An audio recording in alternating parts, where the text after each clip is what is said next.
Good morning.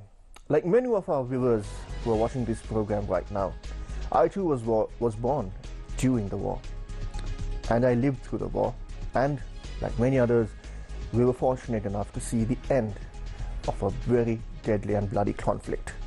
Good morning and welcome to the Breakfast Rundown with me, Zulfick Farzan, where we bring you all the stories that are taking place here at home and across the globe.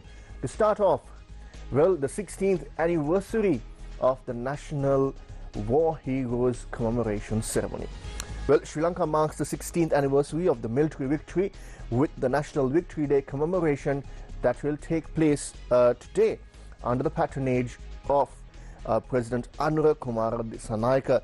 Now, the event will be held in front of the War Heroes Memorial in Battaramulla from 4 p.m. to 6 p.m. as announced by the Ministry of Defence. Now, what you're witnessing on your screens is the previous celebration of the War Victory Commemoration Ceremony.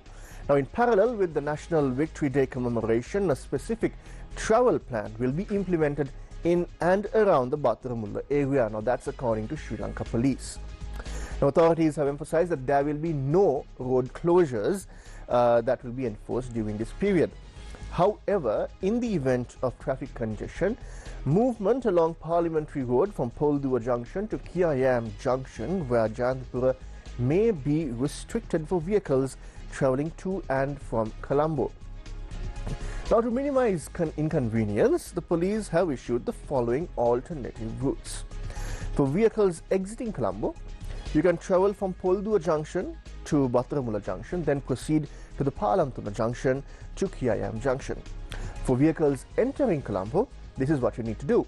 Travel from Kiayam Junction to Palamtuna Junction, then proceed to Battaramulla Junction and continue to Colombo via the Poldua Junction. Now, motorists are advised to follow police instructions and use the designated alternative routes to avoid delays during the commemorative event. Now, at the same time, something important that's happening here in Colombo, also in Parliament, is that suspended Inspector General of Police Deshabandhu Tennakone is scheduled to appear today before the special committee appointed to inquire into allegations of misconduct and gross abuse of power of his office. According to the Parliamentary Communications Department, Tennakone is expected to appear before the committee at 2 p.m. The investigation is being conducted under the provisions of the Removal of Public Officers Procedure Act number 5 of 2002, following allegations made against the IGP regarding the improper exercise of his official powers. The committee is chaired by Supreme Court Justice Prithipadman Sirasa and includes former Court of Appeal Judge Neeli Davila and Chairman of the National Police Commission, Lalit Ekanayake. Now, drug use, just like across the world, is a perennial issue in Sri Lanka, as well as if you look at the police reports that are coming out daily, at least 10 to 15 individuals are arrested on average for the possession of illegal substances. Now, the Bureau of Rehabilitation reports a notable increase in the number of individuals seeking treatment for drug addiction during the current year. According to the authority, 450 individuals are currently undergoing rehabilitation across 3 centers operating under its supervision. These centers collectively have the capacity to accommodate 1,120 individuals, and as of now, 670 spaces remain available for any new admission. Now, during the weekend, you might have experienced some heavy rainfall in Colombo, its suburbs, and many other areas of the country. The Road Development Authority has issued a safety advisory urging motorists to exercise extra caution when using expressways during periods of heavy rainfall. R.A.D. Kahatapitia, Deputy Director General of the RDA's Expressway Operations and Maintenance Division, advised drivers to maintain a maximum speed of 60 kilometers per hour during wet weather conditions to ensure safety. The advisory comes as several regions across the country experienced persistent rain, increasing the risk of accidents due to slippery road surfaces and reduced visibility. Now, at the same time, the Met Department has said that southwest monsoon conditions are gradually getting established over the country. It says that cloudy skies can be expected over most part of the island.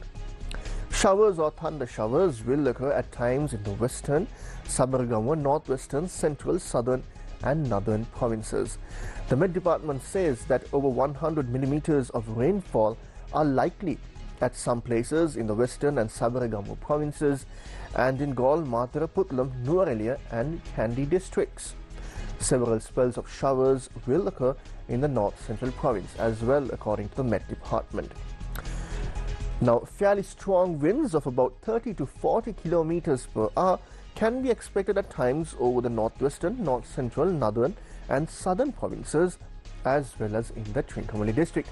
Now, as usual on the breakfast rundown, we advise all our viewers out there to exercise caution when there is heavy rainfall and also take the necessary measures to prevent lightning related accidents as well. Now, over the weekend, the development, a police officer was suspended from duty after being caught driving under the influence of alcohol near Kavanthi Vidyalaya in Ampara last week. The officer, who was attached to the Ayithimalai police station in Batticaloa, was reportedly off duty at the time of the incident, which occurred late in the afternoon. According to police sources, the senior superintendent of police in Batticaloa had taken immediate disciplinary action, suspending the officer. Now, artificial intelligence. Some say it's good, some say it's bad. Well, a recent report from the International Monetary Fund says that artificial intelligence is an emerging source of productivity and economic growth that's also reshaping employment and investment. Now, AI has the potential to raise the average pace of annual global economic growth, according to scenarios in the recent analysis included in the IMF's annual World Economic Outlook that was released in April 2025. Artificial intelligence, or AI, however, needs more and more electricity for data centers that make it possible. The resulting strain on power grids has major implications for global electricity demand. The world's data centers consumed as much as 500 terawatt hours of electricity in 2023, according to the most recent full-year estimate by the Organization of the Petroleum Exporting Countries, that's OPEC. That total, which was more than double the annual levels from 2015 to 2019, could triple to 1,500 terawatt hours by 2030, according to OPEC projects. Now, according to a chart that we will show you now on our screen, electricity used by data centers alone, already as much as that of Germany or France, would by 2030 be comparable to that of India, third world's largest electricity user, as you can see it on your screen right now. This would also leapfrog over the projected consumption by electric vehicles using 1.5 times as much power than EVs by the decade's end. Data center energy consumption is growing fastest in the United States, home to the world's largest concentration of centers. Power needed for US server farms is likely to more than triple, exceeding 600 terawatt hours by 2030. A demand for computing and electricity from AI platforms is subject to wide uncertainty. Efficient open source AI models like DeepSeek lower computing costs and electricity demand. However, reduced costs increase AI search, and more energy-intensive reasoning models raise electricity demand. The net effect on electricity demand is still uncertain, according to the IMF, which may delay energy investments, causing higher prices. The IMF says that policymakers and businesses must work together to ensure AI achieves its full potential while minimizing costs. It says implementing policies that incentivize multiple energy sources can enhance electricity supply, help mitigate price surges, and contain emissions. Now, something that we got to know this morning from across borders, that's former US President Joe Biden, who is right now 82 years old, has been diagnosed with prostate cancer that has spread to his bones. Biden, who left office in January, was diagnosed on Friday after he saw a doctor last week for urinary symptoms. The cancer is a more aggressive form of the disease, characterized by a Gleason score of 9 out of 10. This means his illness is classified as high grade and that the cancer cells could spread quickly, according to cancer research in UK. Biden and his family are said to be reviewing treatment options. The former president's office has added that the cancer is hormosensitive, meaning it can likely be managed. After news broke of his diagnosis, the former president received support from both sides of the aisle. President Donald Trump wrote on his social media platform Truth Social that he and First Lady Melania Trump are saddened to hear about Joe Biden's recent medical diagnosis. Former Vice President Kamala Harris, who served under Biden, wrote on X that she and her husband are keeping the Biden family in their prayers. The news comes nearly a year after the former president was forced to drop out of the 2024 US presidential election over concerns about his health and age. Now, he was also the oldest person to hold office in US history.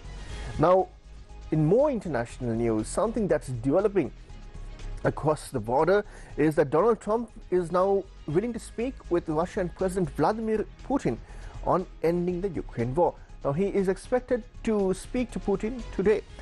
Trump wrote on his social media platform Truth Social, and I quote, "The subjects of the call will be stopping the bloodbath that is killing, on average, more than 5,000 Russian and Ukrainian soldiers a week, and trade," unquote. Now, the announcement comes after representatives from Ukraine and Russia held face-to-face talks in Turkey on Friday. It was the first time the two countries held direct talks at any level in 3 years. Now, Trump has previously said he doesn't think there will be a significant breakthrough on peace talks until he and Putin speak directly. Trump said he plans to speak with Ukraine President Volodymyr Zelensky and various members of NATO after he holds his talks with President Vladimir Putin.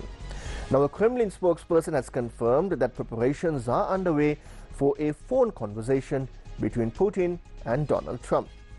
Now, Ukraine and its allies in Europe and the US had pressured Moscow to accept a 30-day ceasefire between Russia and Ukraine. Putin denied that request and instead called for direct talks in Turkey between the two nations, which Trump firmly urged Zelensky to accept. Zelensky, however, said he would go only if Putin showed up. The Russians sent a delegation that Zelensky deemed low-level, and Putin did not show up for the talks. Well, that's a wrap of the Breakfast Rundown with me, Zulfick Farzan. But if you want to keep yourself updated with all the latest stories happening here and across the world, visit our award-winning website. That's www.newsfirst.lk.